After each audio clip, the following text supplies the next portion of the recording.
Faster than light, Sovereign is the flagship of the rogue Spectre's Saren. An enormous dreadnought larger than any other ship in any known fleet, it is crewed with both Geth and Krogan. At 2 kilometers long, its spinal-mounted main gun is likely capable of penetrating another dreadnought's kinetic barriers with a single shot. How Saren acquired this incredible warship is unknown. The prevailing opinion is that Sovereign is a Geth construct, while others believe it is a Prothean relic. Its design, however, hints at a more alien and mysterious origin. The attack on Eden Prime demonstrated Sovereign's ability to generate mass effect fields powerful enough to land on a planetary surface. This implies it has a massive Element Zero core and the ability to generate staggering amounts of power.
Stand by, shore party.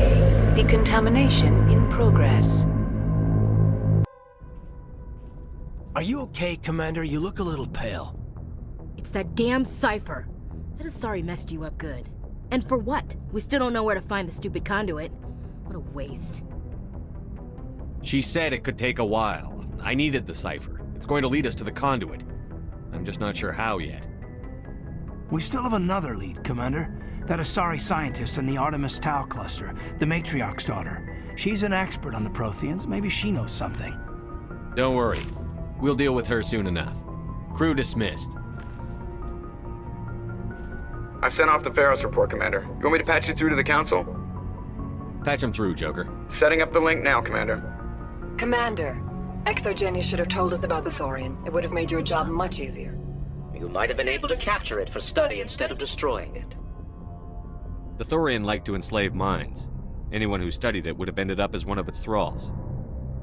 Perhaps it's for the best then. At least the colony was saved. Of course it was saved. Shepard would go to any lengths to help a human colony. Being human had nothing to do with it. They were in trouble. Admirable. But sometimes Spectres have to make sacrifices. I hope you're willing to do that when the time comes. Goodbye, Commander. We will be waiting for your next report.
Looking for supplies? Let's see what you've got. You bet, Commander.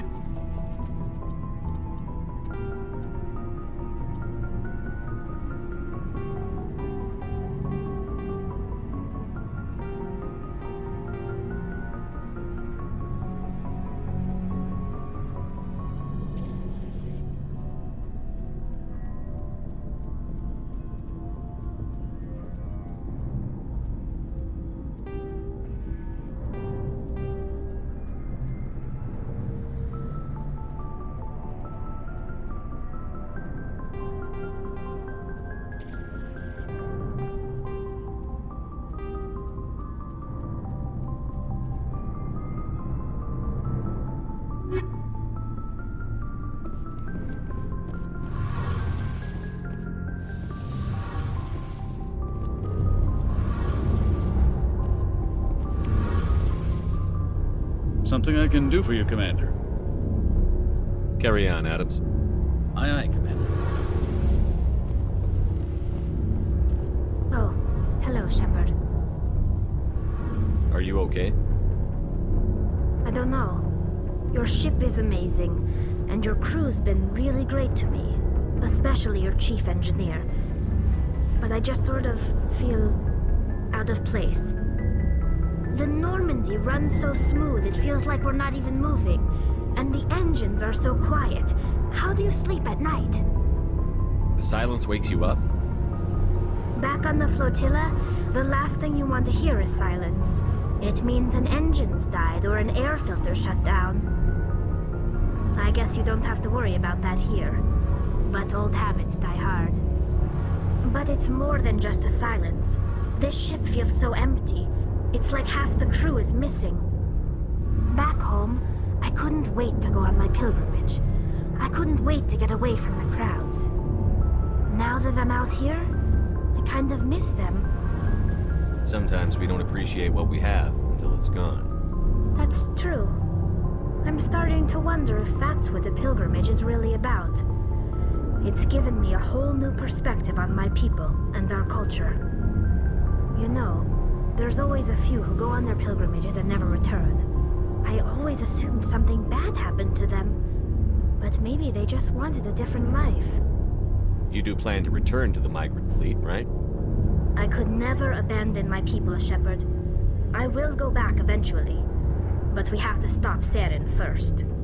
Otherwise, I might not have a home to go back to. I want to know more about the pilgrimage. When my people reach maturity, we leave our birth ships and seek acceptance with a new crew. It's necessary to maintain genetic diversity among the fleet.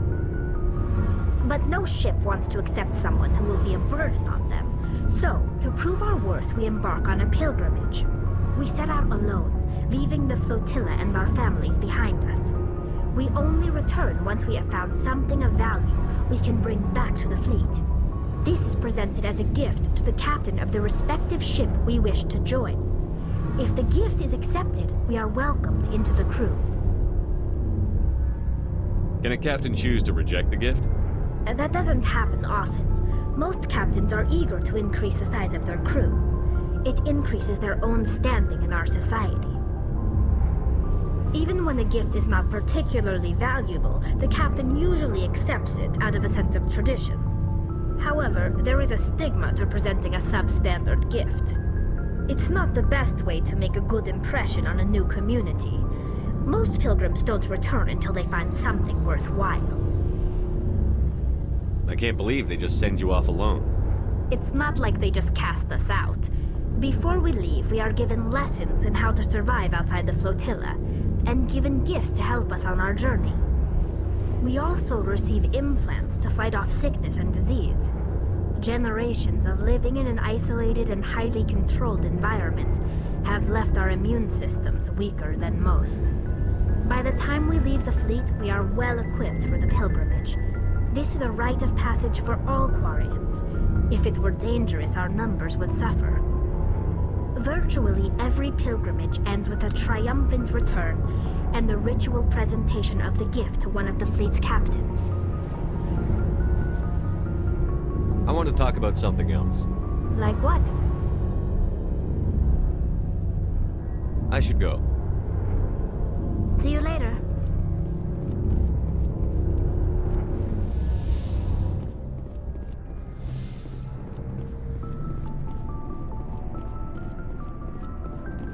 Commander, how are you? Why did you want to be a CSEC officer in the first place? That's a good question. There were several reasons, I guess. Like what? Probably the same as most officers. I wanted to fight injustice, wanted to help people. I guess my father had something to do with it too. He was CSEC, one of the best. I grew up hearing about his accomplishments or seeing his picture on the vids after a big arrest. He's taking my resignation pretty hard. He's not impressed that you're going after Saren? My father's a CSEC man to the bone. Do things right or don't do them at all, he says.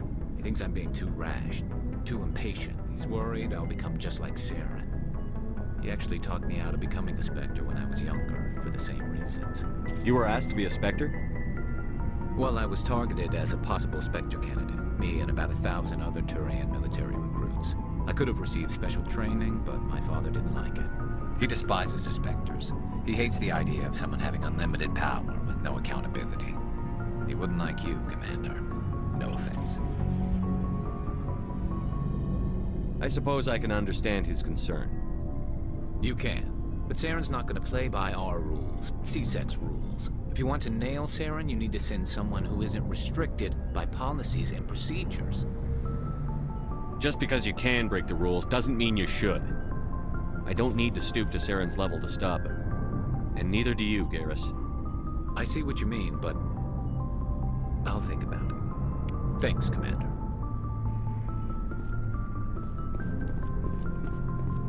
So, we've got Saren on the run. It won't be long now. Saren's good, but I'm better. Good? He's rotten. To the core. I could tell as soon as I met him. Why didn't you tell me this sooner? I would have if I thought it was important. I think I'd like to hear about it just the same. This was a while ago. A bunch of mercs were bragging about a job out near the edges of the Terminus systems. They said it paid well and the boss was never around to ride them. They said he was looking for more men, too. So I checked it out. I didn't know Saren was openly recruiting mercs. It wasn't that open, and he only showed his face once. We'd been raiding ships in the area for months when we took out this massive cargo freighter. Our biggest haul yet. I was on board checking bodies for valuables, looking for some extra credits.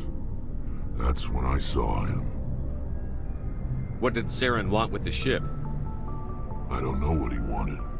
He was just moving through the ship, watching. A couple of the mercs called him by name, but he never spoke to them. Never spoke to anyone.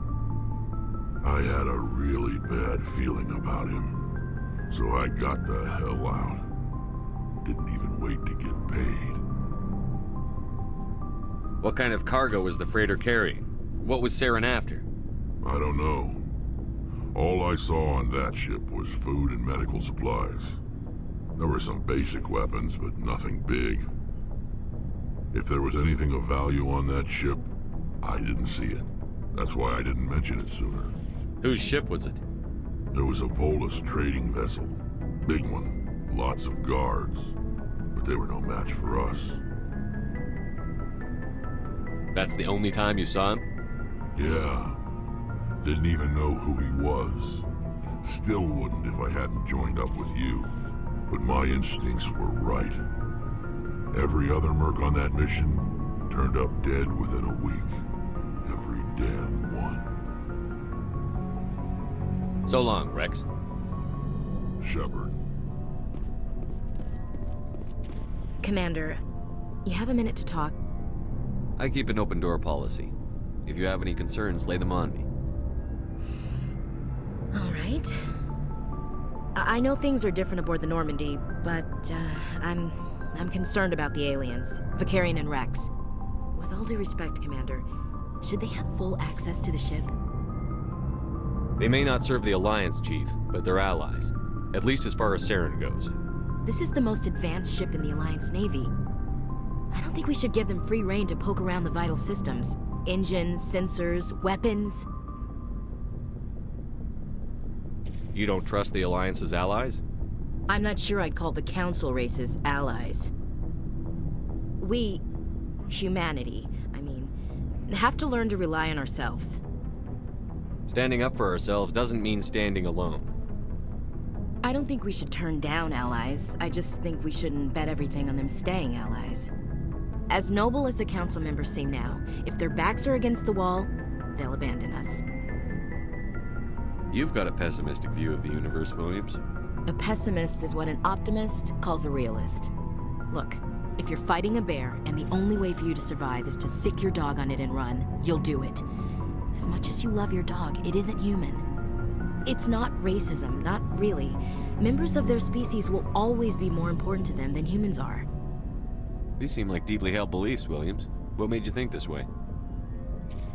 My family's defended the Alliance since it was founded. My father, grandfather, great-grandmother, they all picked up a rifle and swore the oath of service. I guess we just tend to think of Earth's interests as our own. It doesn't sound like you've worked with aliens before. No, sir. Mainly I've been groundside, part of the surface garrison forces. I did get a rotation on a space station for training. Every Marine a rifleman, every rifleman ZG certified. That's odd. Your record is spotless and your technical scores are exemplary. You should be serving with the fleet. Anyway, that's why I haven't served with many aliens, Commander. You're lucky. I lost my family on Mindoir. Are you related to anyone I'd have heard of? Couldn't say, Commander. I read about Mindoir. The Alliance screwed the pooch on that one. Should have had a bigger garrison. Is that why you're out here? To take the fight to the pirates?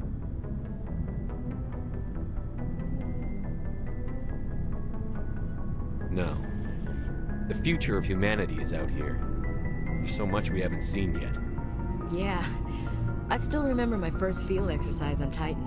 When we hit mud, the reality hit me. I'm the first person who ever stood here. Then my drill instructor kicked me in the ass. I went face first into the muck. He spent the next 5 minutes chewing me out for gold bricking. Don't tell me you had Gunny Ellison. He's the only one I know who uses that word to describe shirking duty. Oh, Lord. You went to the Makapog boot camp, too? Yeah. Gunny Ellison's still reaming out recruits down there. Kicking ass and using words like inveigle and pusillanimous. All right. I can see where your concerns are coming from, Williams.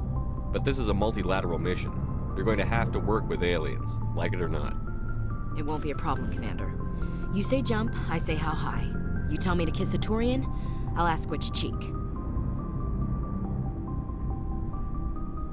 Would you kiss anyone I ordered you to? That depends, sir. If you ordered me to kiss a superior officer, that would be a violation of the regs concerning fraternization. That would make it an illegal order. I'd be required to decline and relieve you of command. Sir.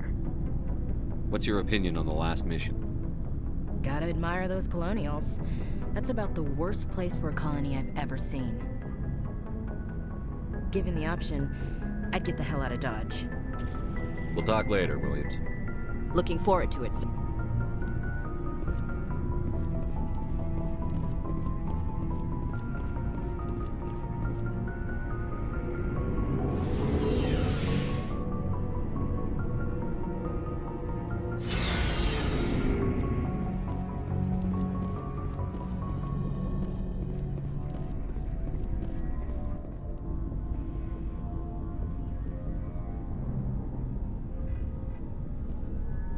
Anything you need, Commander? What's your opinion on the last mission? I'm glad there aren't many aliens like the Thorian. I don't think my stomach could take it. One of my cousins has an agribusiness. I was thinking of calling him. Maybe he can get some shipments into Pharos. I mean, now that they're cut off from the company. Just trying to get a sense of where the crew's at. Thoughts? Is this an official evaluation, Commander? Or off the record?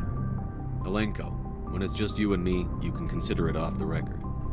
That's a generous attitude. Okay. I think there's something wrong with all this. This Saren is trading people to aliens for some kind of lost knowledge. But we can't get backup from the Council? Sorry, Commander. There's writing on the wall here, but someone isn't reading it. The Council doesn't want to believe anything's wrong. I'd call it human nature, but... I hear you. It just seems like a group that's been around as long as the Council should see this coming. Sorry if I got too informal. Protocol wasn't a big focus back in Bot. Tell me about it. Biotic acclimation and temperance didn't last past the airlock. To the kids they hauled in, it was brain camp. Sorry, hauled in is unkind. We were encouraged to commit to an evaluation of our abilities so an understanding of biotics could be compiled. There are worse results of accidental exposure to element 0 in the womb. Beats the brain tumors some kids grew up with. Is there some question about how you were exposed? My mother was downwind of a transport crash. It was before there were human biotics, a little after the discovery of the Martian ruins. It only gets iffy around 63 when Kinetics was running out of first-gen subjects. Until then, they'd relied on accidentals. bunch of guys in suits show up at your door after school, and next thing you know, you're out on Jump Zero. Jump Zero is Gagarin Station, right? What's it like? Yeah, that's the official name. Biggest and farthest facility we had for decades. Right on the termination shock, the outer edge of the solar system. It's where they did all the Goose Chase FTL research before we caught on to using mass effect fields. It was a sterile research platform when I was there. There were other kids in the same boat, right? At least you weren't alone out there. That's true. We did have a little circle that'd get together every night before lights out. We didn't have much to do, though. It was a research platform then, and Kinetics kept Jump Zero off the extranet to prevent leaks. Then you must have had plenty of time to get to know each other. Yeah, we'd sit around and bull every night after dinner, play cards or network games. There was this girl named Rana, who had a little circle grow up around her. She was from Turkey. Her family was very rich, but she was smart and charming as hell. Beautiful, but not stuck up about it. I think you'd have liked her. Sounds like she was special to you. She was. Maybe she felt the same. But things never felt together. Training, you know. You know of any intentional exposures for certain? No one knows.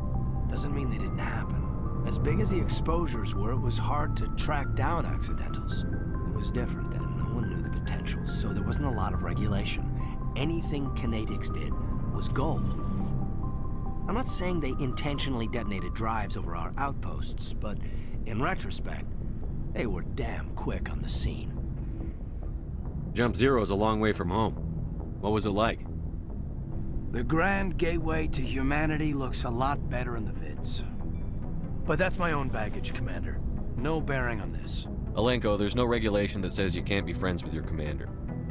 I appreciate that, Commander. I just don't want you to think that I'm a whiner. Besides, I've got my past squared away.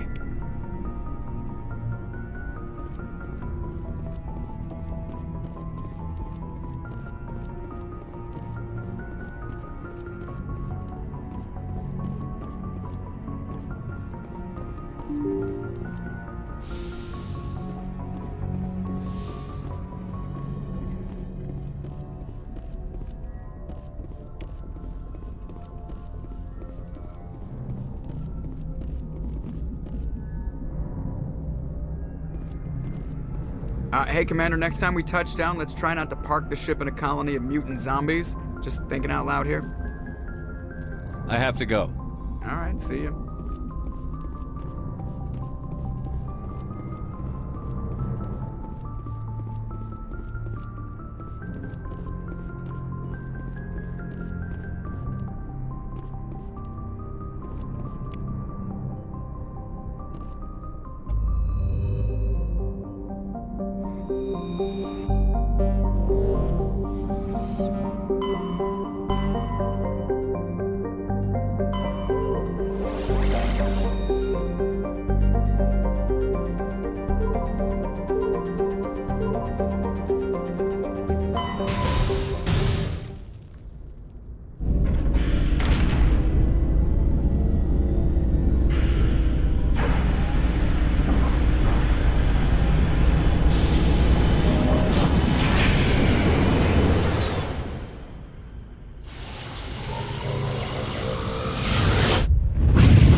Commander, urgent message from Alliance Command coming in. I'll patch it through. Shepard, this is Admiral Hackett from Alliance Command. We've got a situation here, and you're the only one that can handle it. What do you need, Admiral? There's an Alliance training ground where we test weapons and technology in live fire simulations. One of the VIs we use to simulate enemy tactics in the drills is no longer responding to our override commands. It's gone rogue. Are you telling me this computer is thinking on its own? We're not stupid, Shepard. This is a virtual intelligence, not a true AI. It's not self-aware, and it can't access any external systems. We didn't do anything illegal here. Virtual intelligence support is critical to our military success. VIs process thousands of status reports and react in nanoseconds. No human can do that. We need you to fight your way through the training ground of the VI core. and manually disable it. Can't you disable it remotely? Our failsafes aren't responding. The VI operates on a closed network. It can affect any external systems, but we don't have any direct access to its processes. We could bomb it from orbit, but the damage to the facility would be catastrophic. We'd prefer to have someone shut down the core. Someone like you. I know Spectres answer the Council, but you're still human. You're still part of the Alliance military, and right now we need you. The VI controls all the facility's weapons, drones, and automated defenses. You're the only one that can pull this off, Shepard. Good luck.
Commander, I'm picking up some strange readings.